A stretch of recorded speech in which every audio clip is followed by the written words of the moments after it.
भैया लोग तो सुन ही रहे हैं। हाँ। और हमारी जो बहनें, हमारी माताएं बहनें भाभी लोग बैठी हैं, आप लोग भी गीत को सुनिए, सरल गीत है, आपको समझ में आएगा। सुनिए। आप लोग भी पुस्तकों में इन बच्चियों ने कथानक पढ़े होंगे, तो बहुत सरल सा कथानक है। अब जरा गीत को देखिए मैं कहां से कहां तक पहुंचा रही हूँ। आपने राजा दुष्यंत का नाम सुना होगा। दुष्यंत और शकुंतला का विवाह गांधर्व विवाह हुआ। ये विवाह उन्होंने अपनी मर्जी से किया, लेकिन जब राजा शकुंतला को छोड़कर जाने लगे तो शकुंतला ने कहा कि महाराज आपके जाने के बाद मैं कैसे रहूंगी। तो राजा ने अपनी अंगूठी उतार कर दे दी, कहा ये अंगूठी जब कभी मेरी तुम्हें याद आए तो तुम यही अंगूठी लेकर मेरे राज्य में चली आना, मैं तुम्हें पहचान जाऊंगा। शकुंतला वो अंगूठी लेकर चली आई। समय बीतता रहा, शकुंतला के पुत्र भी हो गया। एक दिन शकुंतला वही अंगूठी लेकर जलाशय यानी पानी के पास बैठी है, अपने पति को याद कर रही है। इधर से दुर्वासा ऋषि निकले और दुर्वासा ऋषि ने देखा कि शकुंतला ने उन्हें प्रणाम नहीं किया, तो दुर्वासा ऋषि ने क्रोध में श्राप दे दिया कि जाओ जाओ, तुमने मुझे प्रणाम नहीं किया, तुम जिसको याद कर रही हो वही तुम्हें भूल जाएगा। अब शकुंतला की वो अंगूठी भी हाथ से छूटकर पानी में गिर गई और उसको एक मगरी लील गई। हालांकि बाद में वो अंगूठी मिली और वही अंगूठी लेकर शकुंतला पहुंची। जरा देखिए, अपने पति के पास उसी पुत्र को लेकर पहुंची जिसको जन्म दे चुकी है। अब जब वहां पहुंची तो राजा को प्रणाम किया। राजा ने कहा तुम कौन? तो शकुंतला ने कहा स्वामी मैं आपकी शकुंतला। राजा ने कहा कौन शकुंतला, मैं नहीं जानता। तो शकुंतला ने कहा क्या? याद करिए अश्व पे चढ़कर आप जब वन में आए थे,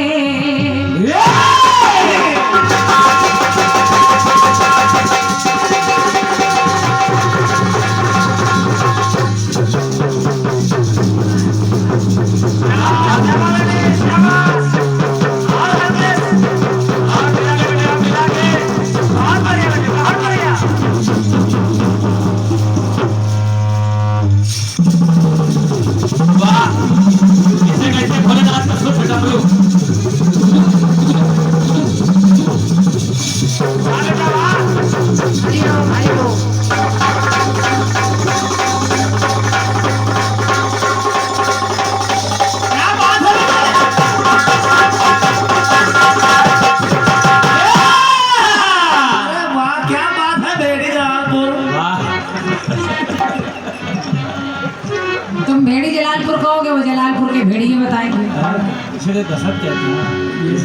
मानसिकता रावण दादे। शकुंतला ने कहा महाराज याद करिए कि अश्व पे चढ़कर आप जब वन में आए थे और अपना लो मुझको रानी ये वचन सुनाए थे, तो जीवन साथी बनकर ये रीत निभाई थी कि जीवन साथी बनकर हर रीत निभाई थी और निशानी रूप में तुमने मुझे ये मुंदरी पहनाई थी। राजा ने कहा कौन सी अंगूठी की बात कर रही हो? तो शकुंतला ने अपने पुत्र भरत को आगे बढ़ा दिया और कहा इसको देखो कि ये तुमने दी संतान,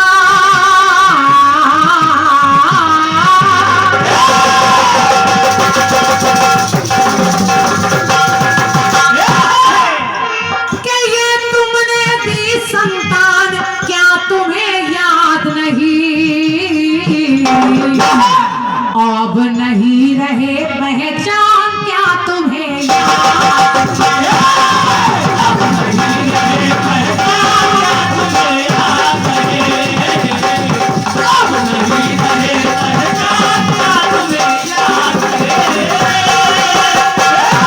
पूरे गीत में राजू भैया ध्यान से सुनिएगा, नहीं फिसल जाएगा जवाब। हाँ सुनिए नहीं धागे का जवाब फूल से आने लगेगा। तो बस प्रयास देखिए कि जो व्यक्ति जिसकी याददाश्त चली जा रही है उसको याददाश्त वापस दिलाई जा रही है।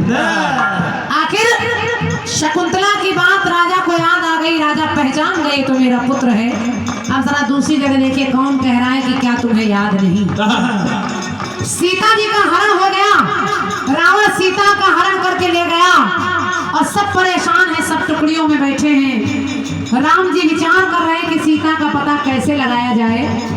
कोई कह रहा है कि 100 योजन सागर चौड़ा है, कोई कह रहा है मैं 10 योजन जा सकता हूँ, कोई कह रहा है मैं 20 योजन, कोई कह रहा 50 योजन। लेकिन हनुमान जी चुपचाप बैठे सब सुन रहे हैं। सुन है तो आखिर जामवंत को क्रोध आ गया। जामवंत जी ने हनुमान से कहा कि हे हनुमान, याद करिए कि दिनकर को लीला तो इंद्र ने वज्र चलाया था।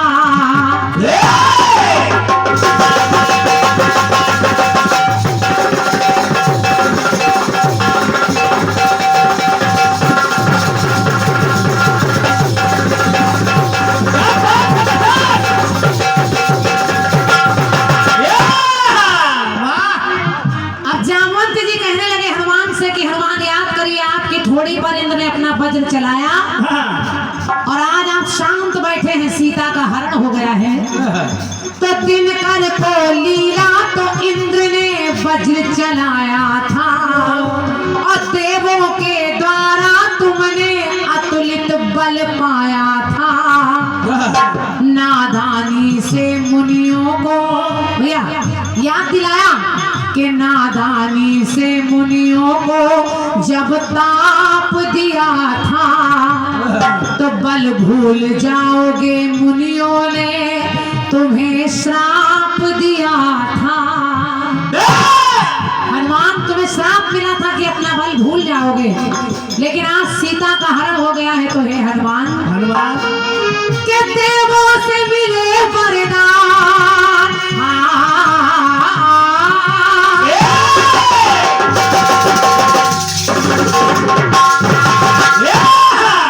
याद करो कि देवों से मिले वरदान, क्या तुम्हें याद नहीं?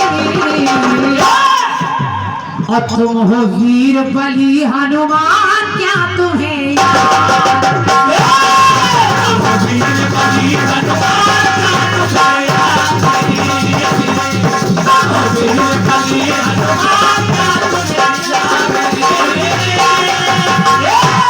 और भैया यहाँ हनुमान जी को उनका बल याद आ गया, जामवंत जी ने उनका बल याद दिला दिया और हनुमान जी सुनते ही भयउ पर्वताकारा, सुनकर क्रोध में पर्वत आकार के हो गए। कहने लगे सीता की खबर लाना तो सरल है, अगर आज्ञा दे दे राम तो मैं रावण को ही मार कर गिरा दूं।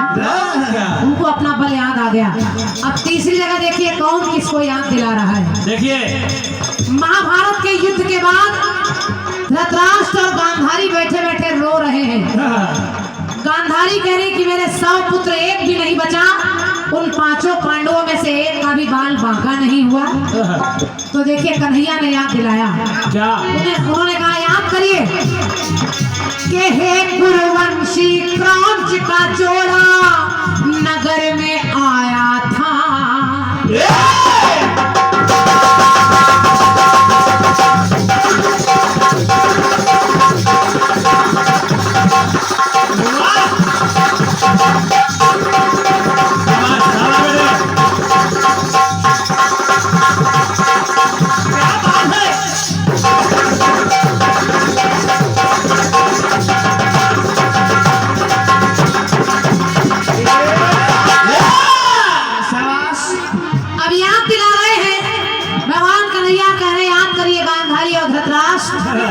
कि आपके नगर में एक क्रौंच पक्षी का जोड़ा आया और वो पक्षी आपके यहाँ पेड़ पर बैठे थे। उन क्रौंच पक्षियों ने 100 अंडे दिए।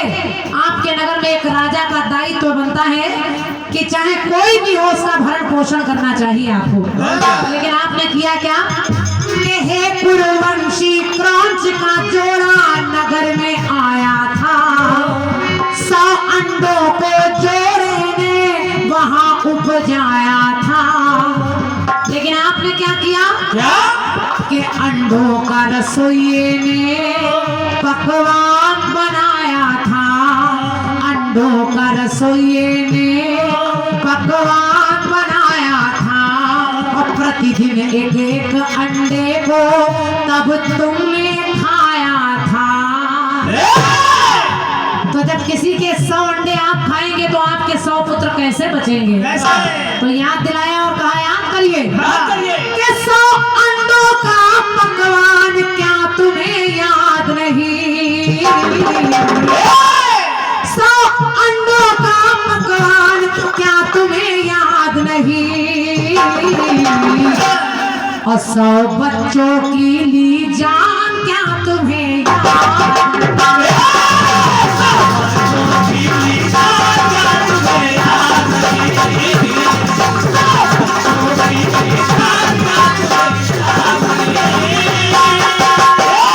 एक टुकड़ा कलयुग में दे रही हूँ और यहाँ भी तमाम हमारे पुलिस प्रशासन से भैया लोग बैठे हैं, आप सब लोग भी बैठे हैं। इस टुकड़े को सुनिएगा, आपको अच्छा लगेगा। सुनिए।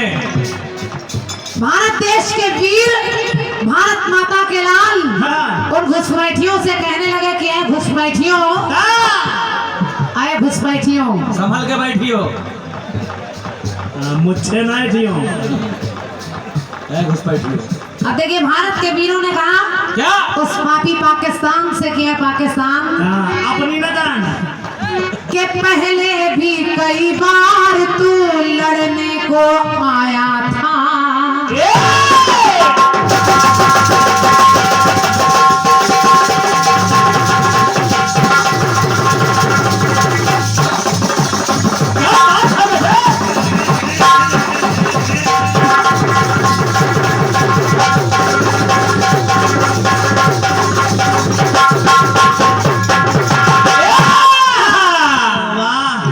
सफाई ला रहे हो यार ढोलक पे, क्या बात है। भारत के वीरों ने कहा कि पाकिस्तान, अरे क्षमा दया आप छोड़ो, क्षमा दया आप छोड़ो, भाषा बोलो फौलादों की, क्षमा दया आप छोड़ो। कभी गांधी जी ने कहा था कोई एक चांटा मारे तो दूसरा गाल बढ़ा दीजिए, लेकिन अब वो समय नहीं, अब मोदी का राज्य है। अब अगर कोई एक चांटा मारे तो गाल न बढ़ाइए, हौक के भूसा दीजिए उसको। तो हिंदुस्तान के वीरों ने कहा कि क्षमा दया छोड़ो, भाषा बोलो फौलादों की, खाल खींच लो आतंकवाद के नाजायज औलादों की। और भूल यदि हो जाए तो फिर भूल सुधारी जाती है, लेकिन कुत्ते पागल हो जाए तो फिर गोली मारी जाती है। तो भारत के वीरों ने कहा कि पहले भी कई बार तू लड़ने को आया था और पीठ दिखाकर भागा तू और मुंह की खाया था। तो आतंकवाद से तो तेरा गहरा नाता है, कि आतंकवाद से तो तेरा गहरा नाता है, और तू मार खाकर भी हरदम भूल जाता है। अब मेरी पंक्ति सुनिए और अच्छी लग जाए तो मेरे लिए नहीं, भारत माता के वीरों के लिए तालियां बजाइएगा। उन भारत के वीरों ने कहा याद कराए पापी पाकिस्तान कि ये भारत देश महान,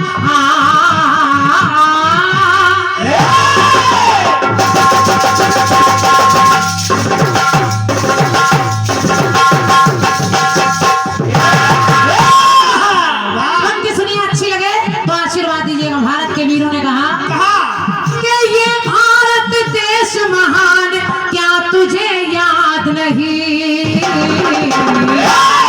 और तेरा बाप है हिंदुस्तान क्या तुझे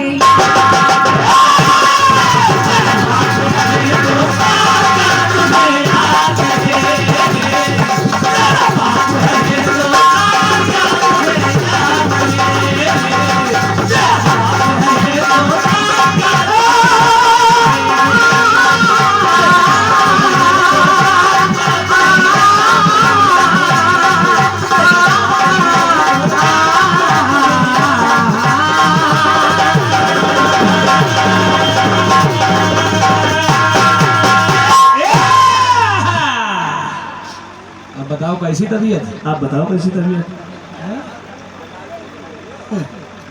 मेरी तरफ से गीत रहा और कुछ आशीर्वाद प्राप्त हुए हैं। सम्मानित भैया हमारे रुदान खेड़ा से आए भैया राधेलाल शर्मा जी, और रुदान खेड़ा में इतना विशाल भव्य कार्यक्रम तेजपाल भैया क्या हुआ है, और सत्य मानिए वो कार्यक्रम यादगार कार्यक्रम है मेरी जिंदगी का भी। और क्या? बहुत अच्छी व्यवस्था के साथ भैया ने कार्यक्रम कराया और उसी से ओतप्रोत होकर हमारे प्रधान जी ने इस कार्यक्रम को रखा है। और क्या? तो मैं आदरणीय सम्मानित भैया का हार्दिक स्वागत कर रही हूँ।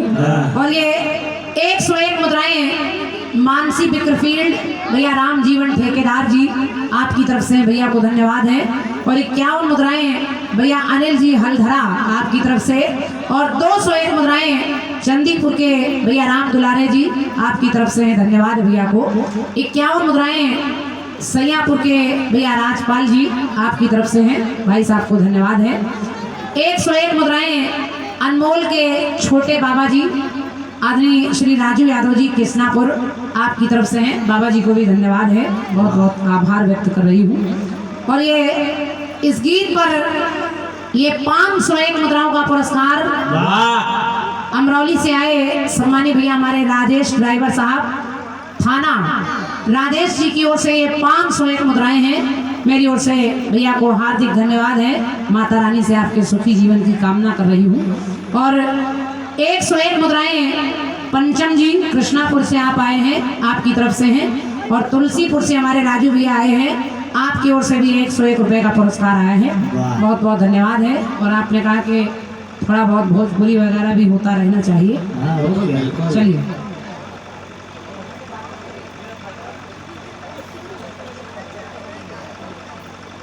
एक 101 मुद्राएं रामनगर के भैया हमारे सरवन जी आपकी तरफ से 101 मुद्राएं हैं, धन्यवाद है। और रामनगर के ही भैया सत्यपाल जी आपकी तरफ से भी 101 मुद्राएं हैं।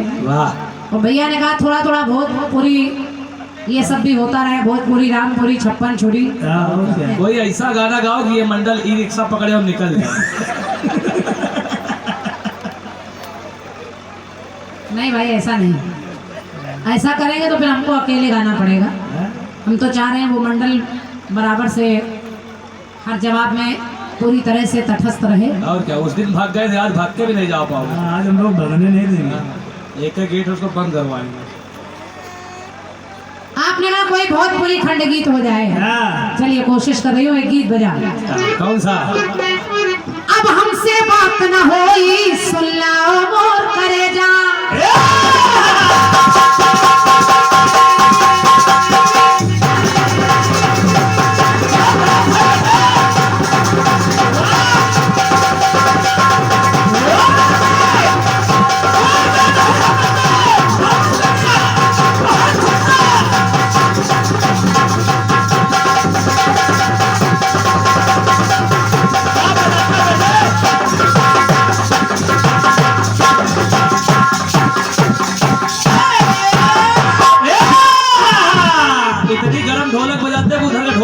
अभी भी नहीं वापस, अभी भी नहीं आया।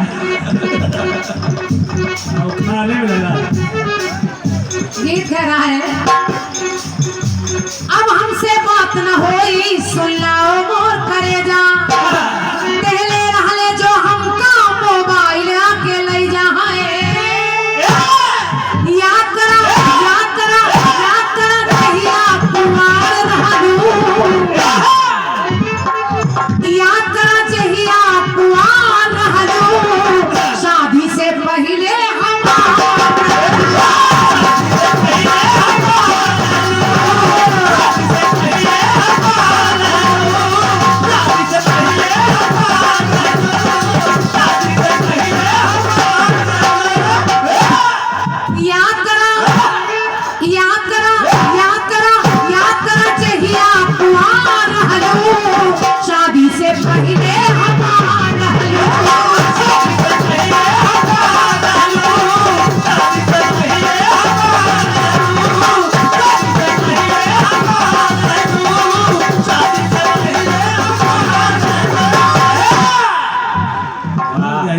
ढोलक बजाना। और क्या, ढोलक में इतनी सफाई होनी चाहिए। शादी से पहले बीमार रहलू। सही है। खंड की सुनिए, बड़ा सरल है, 4 पंक्तियां हैं, आपको अच्छी लगेगी। बिल्कुल। और हमारी माताएं बहनें भी भैया लोग भी सुने। भगवान श्री राम ने जब रावण को मार दिया, सीता जी को लेकर आए, सिंहासन पर बिठाए गए तो अच्छे अच्छे उपहार लोग लाकर देने लगे।